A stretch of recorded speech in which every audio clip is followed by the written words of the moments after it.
Again, so today we have these Hush Puppies fish. So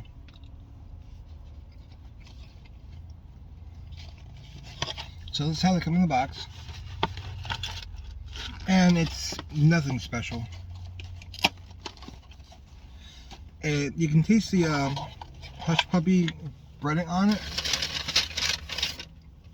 But other than that, I feel ripped off. I paid about $15, I think, for 5 of those. And large fry, large drink. So it was a meal. So I figured, alright, fine.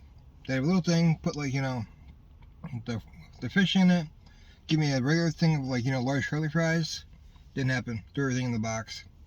So remember, like, comment, subscribe, ring that bell. Later.